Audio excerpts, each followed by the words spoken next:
Trembling fingers gripped the weathered tome as the minister's gaze shifted nervously between Malachi Brooks and his bride-to-be. Within the confines of the small timber chapel, every soul present understood this union was built on deception. Still, not a single person found the courage to voice what they all knew. The woman beside him donned an ill-fitting gown borrowed from another's wardrobe, while Malachi clutched a wedding band that seemed more like a chain binding his destiny. The minister's question about taking this woman as his wedded spouse left Malachi's mouth parched with anxiety. Her true identity remained a mystery to him even now. Just 3 days prior, Malachi had found himself drowning in desperation, watching everything he'd worked for slip away. On his kitchen table lay the crumpled correspondence from the financial institution, its contents seared into his consciousness like a burning brand. Within 30 days, foreclosure would claim his property. His grandfather's homestead, the only place he'd ever called home, faced auction to settle debts that seemed insurmountable. It was then that Sterling Maddox materialized at his threshold like darkness taking human form. The visitor's costly attire seemed foreign in this remote, dusty location, his soft palms contrasting sharply with the callous hands of working men. A carriage with covered windows waited behind him, and from within came subtle sounds of fabric moving, suggesting an unseen listener to their conversation. Maddox presented an offer both straightforward and seemingly impossible. A matrimonial arrangement with an unknown woman in return for sufficient funds to preserve the ranch and secure his future prosperity. His only obligation would be to perform the role of loving spouse for 12 months. No inquiries permitted, no explanation provided. The woman, Violet, as Maddox had identified her, remained concealed within the carriage throughout their initial encounter. Malachi glimpsed only dark tresses and porcelain skin through a break in the fabric barriers. She appeared to recoil from daylight, as though sunshine itself posed a threat to her being. Now positioned before this improvised altar, Malachi examined the stranger destined to become his wife in title alone. Her beauty held a spectral quality, with eyes harboring mysteries beyond his comprehension. Her digits quivered as she placed her palm in his, and he observed the pale scar threading along her wrist like ivory thread. The minister's proclamation seemed to reach him through water as he declared them wed. Violet's lips barely stirred when she recited her vows, words simultaneously meaningless and profound. When Malachi moved to kiss his new bride, she averted her face, leaving him to brush only her cheek with his lips. This moment should have felt triumphant. His homestead was preserved, his future guaranteed. Yet as a modest assembly celebrated their union, Malachi detected something in Violet's expression that chilled his blood. She was as ensnared as he was, and whatever Sterling Maddox truly saw from this arrangement had nothing to do with affection or practicality. The pressing question remained: what circumstances had led Violet to this moment? And why did Maddox require her disappearance into a marriage designed to be temporary? The journey to the ranch felt like a procession of mourning. Violet pressed herself against the wagon's far corner, her bridal dress collecting dirt with each jolt of the rough road. Since departing the chapel, she had remained silent, and Malachi found himself stealing glances at the stranger who now shared his surname. Upon reaching the weathered farmhouse, Violet alighted from the wagon without accepting his assistance. Her movement suggested someone familiar with self-reliance, yet something delicate existed beneath that independence, like a wounded bird still attempting flight. From the kitchen emerged Malachi's housekeeper, Mrs. Dorothy Crane, flour dusting her hands as she wiped them on her apron. The elder woman had raised him following his parents' death, and her stern disapproval could slice through stone. One look at Violet transformed her expression into something resembling compassion. "Very well," Mrs. Crane declared, her tone carefully measured. "I assume you'll want to see your quarters, Mrs. Brooks." The name lingered in the air like smoke. Mrs. Brooks. Color drained from Violet's face, as if hearing it spoken made the charade unbearably real. "Actually," Malachi interjected quickly, "I thought she might be more comfortable in the guest quarters until we become better acquainted." Mrs. Crane's eyebrows lifted in surprise, but she nodded agreement. "Certainly. I'll prepare fresh bedding immediately." As the housekeeper hurried away, Malachi turned to discover Violet observing him with what appeared to be gratitude. For an instant, her defenses lowered, revealing the woman behind the mystery. Someone who had anticipated the worst but found kindness instead. "Thank you," she whispered, her voice nearly inaudible. These were her first direct words to him, and hearing them sent unexpected warmth coursing through his chest. Before he could respond, approaching hoofbeats shattered the moment. 3 horsemen crested the hill, riding hard. Even at a distance, Malachi could tell these weren't men making social calls. They wore their weapons loosely and their hats low, their posture speaking of violence and harsh living. Violet froze beside him. "They've located me," she breathed, terror evident in her voice, prompting Malachi's hand to instinctively move toward his own weapon. "Who has located you?" he demanded. She was already retreating toward the house, her gaze fixed on the approaching riders. "You don't comprehend," she said, her voice fracturing. "I should never have arrived here. I should never have endangered you." The riders were near enough now for Malachi to distinguish their faces. Cold, purposeful, predatory.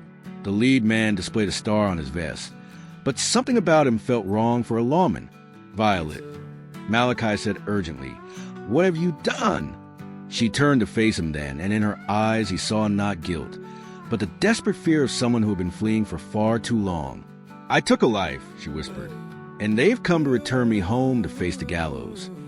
The 3 horsemen drew up before the house, their mounts snorting and pawing from the hard ride. Dust swirled around them like an ominous cloud, and Malachi detected the scent of sweat, leather, and something else. The metallic odor of violence that clung to certain men like a second skin. The badge-wearing man dismounted first, his boots striking the ground with deliberate force. He was tall and lean with features that appeared carved from stone. His eyes dismissed Malachi before fixing on Violet with the intensity of a predator spotting wounded prey. "Mrs. Whitmore," he said, his voice carrying the false politeness of someone accustomed to achieving compliance through intimidation. "You provided quite a pursuit." Violet moved closer to Malachi, her hand finding his arm. The contact shocked him, not just from her touch, but from the way she trembled. Whatever she had done, whoever this man was, her terror was absolutely genuine. "I believe you're mistaken," Malachi said, surprised by his own steady tone. "This is my spouse, Mrs. Brooks. We wed just this morning." The false sheriff's smile was thin as a blade. "Is that correct? Well then, perhaps you can explain why Mrs. Brooks here bears an exact resemblance to Elena Whitmore, wanted for the murder of Judge Harrison Blackwood in Silver Creek." Malachi felt reality shift beneath him. Elena Whitmore, not Violet at all. The woman he'd married was living under an assumed identity, fleeing a murder charge. But when he looked down at her, this stranger whose real name he was only now learning, something in her expression stopped him cold. It wasn't guilt he witnessed there, but the kind of profound exhaustion that came from running, hiding, and never feeling secure. Whatever had transpired in Silver Creek, whatever she had done or been accused of doing, she was afraid in a way that suggested something far more complex than simple justice. "Do you have evidence supporting these accusations?" Malachi asked, his hand moving instinctively to rest on his gun belt. The other 2 riders had dismounted now, positioning themselves to flank their leader. They bore no badges, and Malachi noticed their weapons showed extensive use, practical tools of men who resolve problems through violence. This wasn't a legal arrest, but something else entirely. Judge Blackwood was a respected gentleman. The false sheriff continued. Found deceased in his study with a letter opener piercing his heart. The sole witness observed a woman matching this one's description fleeing the scene. Elena, he couldn't think of her as Violet anymore, pressed closer to his side. "He's lying," she whispered so only Malachi could hear. "Harrison Blackwood was never a judge, and I didn't end his life." Then what really happened? Malachi murmured back. "I escaped," she breathed, "and he's been pursuing me ever since." Before Malachi could inquire further, the false sheriff advanced, his hand resting casually on his weapon's handle. "Now we can handle this the simple way or the difficult way, but the lady accompanies us regardless." Mrs. Crane appeared in the doorway behind them, her shotgun held with the confidence of someone skilled in its use. "This is private land," she announced firmly, "and I see no warrants." The tension stretched like a wire about to break. Malachi found himself calculating distances, angles, the probability of all 3 men drawing simultaneously. Elena's grip on his arm tightened, and he could feel her racing pulse through her fingers. That's when he noticed a fourth rider cresting the hill behind them, moving slowly, deliberately. Someone else had been observing and waiting. The false sheriff's confident expression faltered as he spotted the newcomer, and for the first time since arriving, uncertainty flickered across his features. The approaching rider wore a black coat and sat his horse like death incarnate. Even from afar, there was something about him that made Malachi's blood run cold. This wasn't rescue approaching. This was something far worse. And Elena's terrified gasp confirmed what he already suspected. The real hunt was just beginning. The man in black dismounted with the fluid grace of someone familiar with violence. He appeared older than the others, perhaps 50, with silver threading his dark hair and lines around his eyes that spoke of too many harsh decisions. But it was the way the false sheriff's men instinctively retreated that told Malachi everything he needed to know about who truly held power here. Marcus, the newcomer said, his voice carrying the weight of authority and barely restrained displeasure. I thought I made myself clear about handling this discreetly. The false sheriff, Marcus, apparently straightened defensively. She's been running for 3 months, Mr. Kane. The trail was growing cold. Kane's pale eyes shifted to Elena, and she seemed to shrink against Malachi's side. Hello, daughter, he said. Those 2 words struck like a physical blow. Malachi felt Elena's entire body go rigid. This wasn't merely about a murder. This was family, twisted and dangerous in ways he was only beginning to understand. The pieces assembled with horrible clarity. The hurried marriage arrangement, Sterling Maddox's mysterious urgency, Elena's terrified flight from whatever life she'd known before. I am no longer your daughter, Elena said, her voice stronger than Malachi expected. I ceased being your daughter the day you sold me to Harrison Blackwood like property. Kane's expression remained unchanged, but something cold and calculating flickered behind his eyes. You had obligations, Elena, a debt to settle.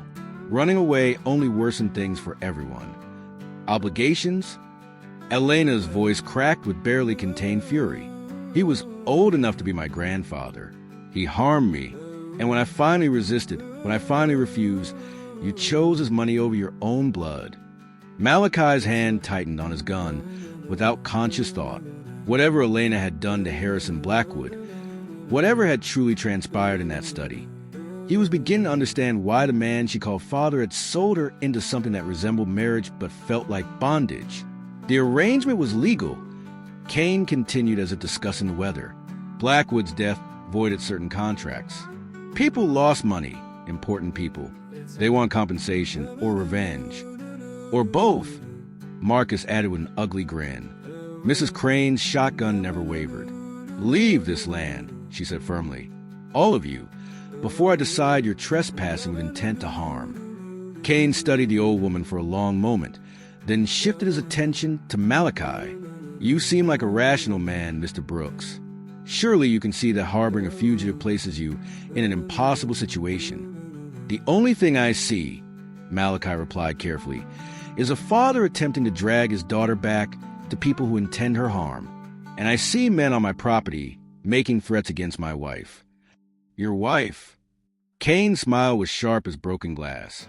Do you even know her real name? Do you know what she's capable of when cornered? I know she's under my protection now, Malachi said, surprised by his own conviction. And I know you're not welcome here. The silence stretched between them like a challenge. Kane's men had their hands near their weapons, but they were clearly awaiting orders.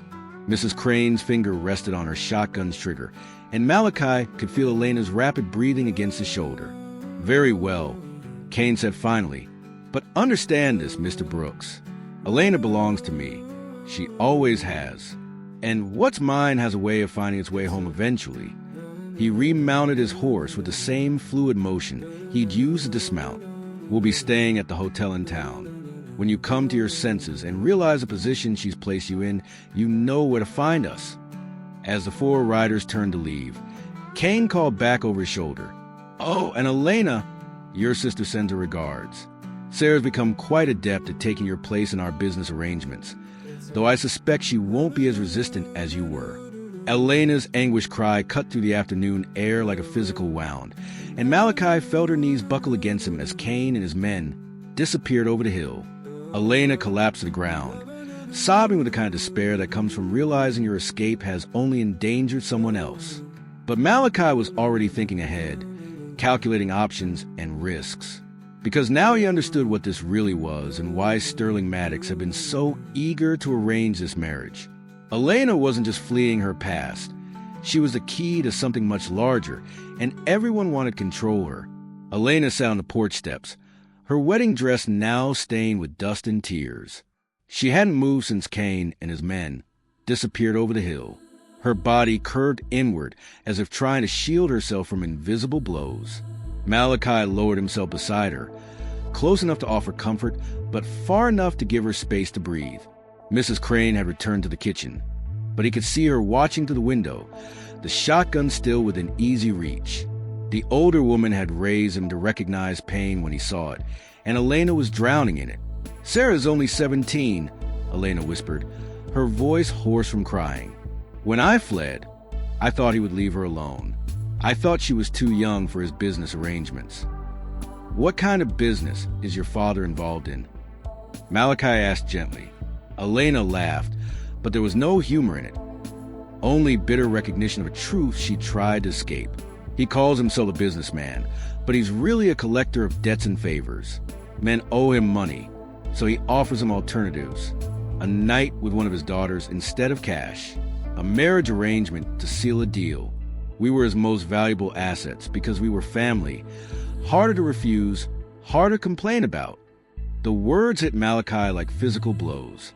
He'd known desperate people, had seen what poverty and hard times could drive a man to do. But this was something else entirely. A father treating his own children like currency. Harrison Blackwood owed Cain $30,000 from a failed mining venture. Elena continued, her voice growing steadier as she spoke the truth aloud. Cain offered him a permanent solution. Marriage to me, and the debt would be forgiven. Blackwood was 63 years old and had already buried 2 wives. "What happened the night he died?" Malachi asked. Elena was quiet for so long, he thought she wouldn't answer. When she finally spoke, her voice was barely audible. "He came to my room drunk and angry, said he'd been patient long enough, that I owed him what a wife owes her husband. When I refused, he struck me. When I tried to leave, he grabbed me." She touched the scar on her wrist unconsciously. "We fought. I managed to get his letter opener from his desk. I just wanted him to stop, to let me go, but when I pushed him away, he fell, and the blade went deeper than I intended." "So you ran?" "I took whatever money I could find and ran.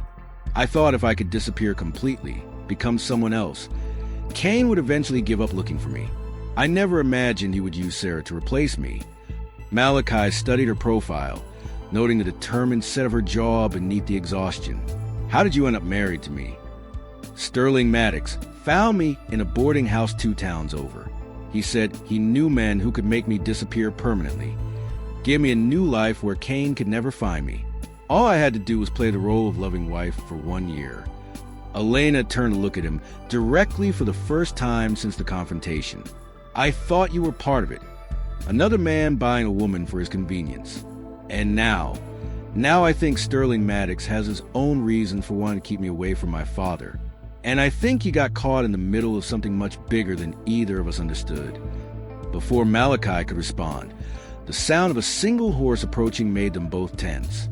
But this rider came from the opposite direction, moving slowly, hands visible and empty of weapons. As the figure drew closer, Malachi recognized the slight build and nervous manner of Tommy Peterson, the telegraph operator from town. "Mr. Brooks," Tommy called out as he dismounted. "Got an urgent message for you. Came through an hour ago." Malachi took the folded paper, noting how Tommy's eyes kept darting to Elena with poorly concealed curiosity. News traveled fast in small towns, and their hasty marriage would already be the subject of speculation and gossip. The message was brief but chilling. "Your bride sponsor sends congratulations and reminder that all agreements must be honored in full. Wedding gift arriving tonight. Sterling Maddox." Elena read over his shoulder, and he felt her go rigid beside him. "What wedding gift?" she whispered. As if in answer to her question, the distant sound of multiple horses reached their ears, coming fast from the direction of town. But these weren't Cain's men returning. These riders were approaching from the wrong direction, and there were too many of them. "Get inside," Malachi told Elena urgently. "Whatever Sterling Maddox is planning, I don't think we're going to like it." 6 riders emerged from the evening shadows, their horses moving in perfect formation like a military unit. These weren't the rough hired guns Cain had brought to the ranch. These men wore clean clothes and carried themselves with the discipline of professional soldiers. At their head rode a woman Malachi had never seen before, her dark hair pulled back severely and her eyes scanning the property with calculating precision. Elena grabbed his arm as they reached the porch. "That's Catherine Maddox," she breathed. "Sterling's sister. If she's here, then everything we thought we knew is wrong." The rider stopped 20 feet from the house, close enough to talk, but far enough to avoid Mrs. Crane's shotgun range. Catherine Maddox dismounted with fluid grace, her movement suggesting someone comfortable with violence despite her refined appearance. She wore riding clothes that probably cost more than most men made in a year, but there was nothing soft about her demeanor. "Mrs. Brooks," Catherine said, her voice carrying the crisp authority of someone accustomed to being obeyed. "Or should I say, Miss Whitmore, we need to discuss the terms of your arrangement with my brother." "I fulfill my part," Elena said, stepping forward with more courage than Malachi expected. "I married him just as Sterling requested." Catherine's smile was sharp as winter wind. "Oh, my dear girl, the marriage was never the goal. It was merely the first step in a much larger plan." Malachi felt the pieces clicking together in his mind, but the picture they formed made no sense. "What plan? Tell me, Mr. Brooks," Catherine asked, ignoring his question. "What do you know about your new wife's inheritance? Did she mention that her mother left her a rather substantial trust fund before she died? Money that legally became Elena's property when she turned 21. Elena went pale. "My mother died when I was 8. Cain told me she left nothing." "Your father lied about many things," Catherine continued. "Your mother, Rebecca Whitmore, came from a very wealthy family back east. When she married Cain, her father disinherited her, but he left provisions in his will. If Rebecca ever had children, and if those children ever needed to escape their father's influence, there would be money waiting for them." The revelation hit Elena like a physical blow. Malachi watched her face cycle through disbelief, hope, and then crushing realization. "That's why you wanted me married," she whispered. "As my husband, Malachi would have legal access to any inheritance I might claim." "Sterling has been tracking various Whitmore family members for years," Catherine admitted.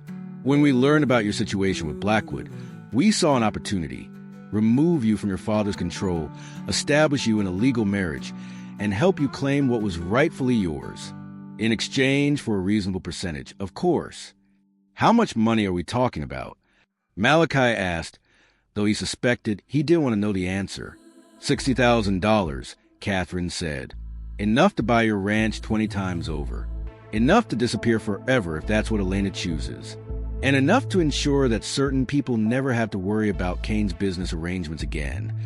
Elena swayed on her feet, and Malachi caught her elbow to steady her. $60,000. It was more money than most people saw in 10 lifetimes. It was enough money to kill for. And suddenly he understood why so many dangerous people were converging on his quiet ranch. "There's just one problem," Catherine continued, her voice taking on a harder edge. "Your father has also learned about the inheritance. In fact, he's been in contact with a bank in Denver, claiming that as your next of kin, he should have access to funds since you're a fugitive from justice." "He can't do that," Elena protested. "He can if you're declared dead," Catherine said quietly, "which is exactly what he's planning to do. Those men who visited you today, they're not here to arrest you. Elena, they're here to make sure you have a tragic accident while resisting capture." The weight of the revelation settled over them like a heavy blanket. Cain wasn't trying to bring his daughter home. He was trying to eliminate her so he could claim her inheritance. The marriage to Malachi wasn't protection. It was a race against time. "So what happens now?" Malachi asked. Catherine remounted her horse, Her business clearly concluded. Now you have a choice, Mr. Brooks. Help Elena claim her inheritance and split with my brother as agreed, or wait for her father to solve the problem permanently. But decide quickly. Kane's men are already moving, and they won't wait much longer. As the riders departed, Elena turned to Malachi with tears streaming down her face. "I'm sorry," she whispered. "I never meant for any of this to touch you. If you want me to leave, I'll understand." But Malachi was already thinking ahead, calculating risks and possibilities.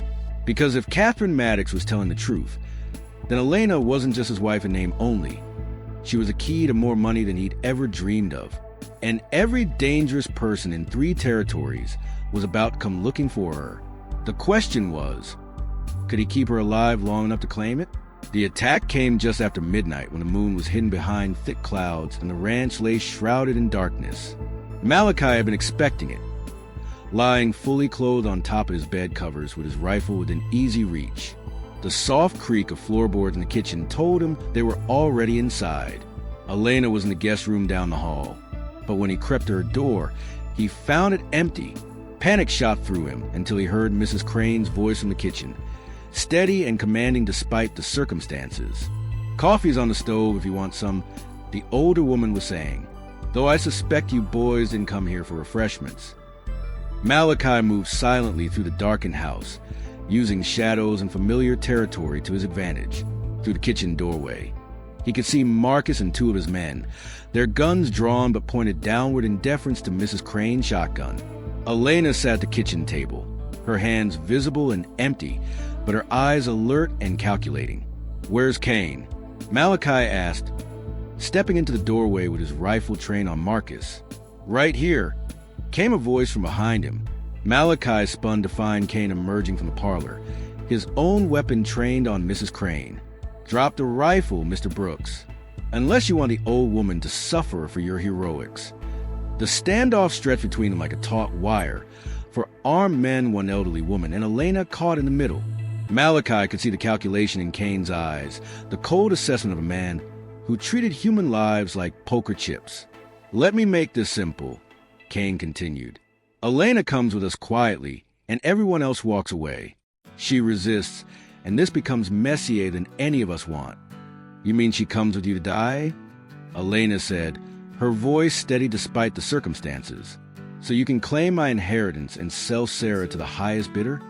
"Sarah's already proven more cooperative than you ever were," Kane replied without emotion. "Amazing what a little hunger and fear can accomplish." The words hit Elena like a physical blow, and Malachi saw something break inside her. Not her spirit, but her last remaining fear. When someone has taken everything you care about, they lose their power to threaten you further. "Mrs. Crane," Elena said quietly, "remember what you told me about the loose floorboard in the pantry?" The older woman's eyes widened slightly. Then she nodded almost imperceptibly. "I remember. Now would be a good time." Everything happened at once. Mrs. Crane dove sideways behind the kitchen counter just as Elena flipped the heavy wooden table, sending coffee cups and oil lamp crashing to the floor. The sudden darkness gave Malachi the split second he needed to drop and roll, his rifle barking flame as Kane's men scattered. But it was a sound from the pantry that changed everything. The distinctive metallic click of a rifle being cocked, followed by Sterling Maddox's cultured voice cutting through the chaos. "Gentlemen, I believe this conversation is over." Maddox emerged from the pantry's hidden space, his rifle trained on Kane with unwavering precision. Behind him came Catherine and 2 of her men, effectively surrounding Kane's group in the confined space of the kitchen. "You see, Mr. Kane," Maddox continued conversationally, "Elena was never meant to be your victim. She was meant to be your replacement." Kane's face went white as the implication sank in. "What are you talking about? Did you really think your business activities went unnoticed by people with real power?" "Elena's grandfather wasn't just wealthy, Mr. Kane. He was connected to people who don't appreciate men who traffic in human misery. This entire arrangement was designed to remove you from the equation permanently." The room fell silent except for the sound of heavy breathing and the distant crackle of flames where the overturned oil lamp had started a small fire on the wooden floor. Mrs. Crane quickly smothered it with a wet towel, but the smoke hung in the air like an omen. "The choice is yours," Maddox said to Kane. "Leave now and never return, or face the consequences of 3 months of very thorough investigation into your business practices. I believe the federal marshals will be very interested in your trafficking operations." Kane looked around the room, seeing his position clearly for the first time, outnumbered, outgunned, and outmaneuvered.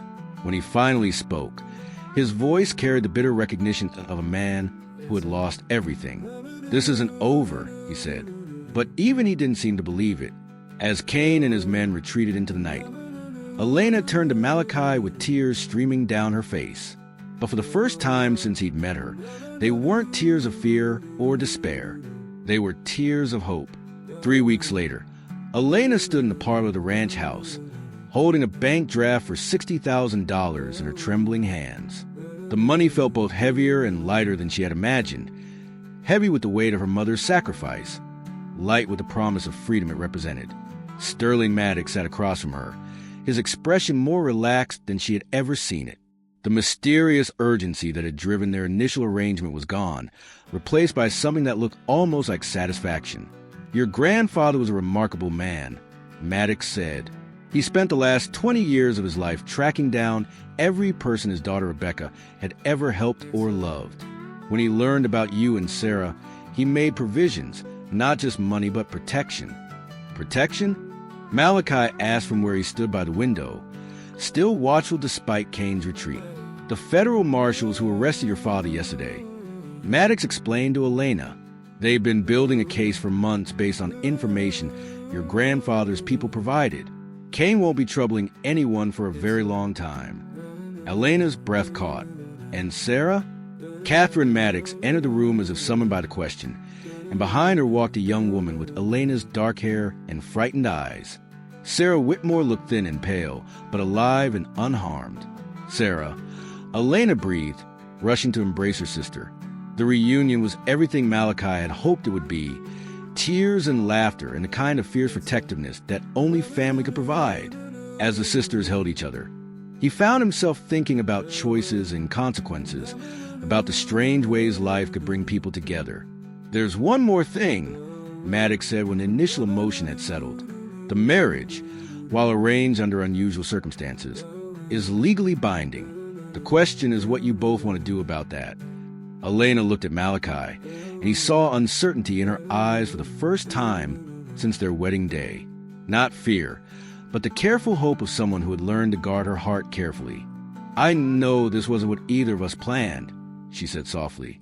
"You've given me protection and kindness when you had no reason to. If you want an annulment, I'll understand completely." Malachi studied her face, remembering the terrified woman in borrowed wedding clothes and comparing her to the strong, determined person standing before him now. Somewhere in the space between those two images, he had fallen in love with her courage, her loyalty to her sister, and the way she fought for what was right, even when it cost her everything. "Elena," he said, stepping closer, "I need to ask you something, and I need you to answer honestly." She nodded, though he could see the tension in her shoulders. "If there was no inheritance, no threats, no arrangements made by other people, if we were just two ordinary people who had met under ordinary circumstances, would you want to stay married to me?" The silence stretched between them for a long moment. Then Elena smiled, really smiled. For the first time since he had known her, "Malachi Brooks," she said, "are you asking if I've fallen in love with my own husband?" "I suppose I am." "Then the answer is yes. Completely, impossibly, inconveniently yes." When he kissed her this time, she didn't turn away. This kiss was nothing like the hollow ceremony they had endured weeks ago. This was real, chosen, and full of promise for a future neither of them had dared to imagine. Mrs. Crane emerged from the kitchen, wiping her hands on her apron and smiling at the scene before her. "Well then," she announced, "I suppose we'll need a proper wedding celebration." The first one barely counted. Sarah laughed, a sound like music after all the fear and uncertainty. "Can I help plan it?" "Only if you're planning to stay," Elena said, taking her sister's hands. "With $60,000 and no father to answer to, I think I can manage to stick around for a while." As the Maddox siblings prepared to leave, Sterling shook Malachi's hand with genuine warmth. "Take care of her," he said. "She's been through more than most people could survive." "She's been taking care of herself just fine," Malachi replied. "But I plan to spend the rest of my life making sure she never has to do it alone again." 6 months later, Elena Brooks stood in the same kitchen where she had once faced down men intent on harm, but now she was teaching Sarah how to make Mrs. Crane's apple pie recipe. Her sister had grown stronger and more confident with each passing day, and watching her laugh at her own mistakes filled Elena's heart with contentment she had never thought possible. Malachi entered through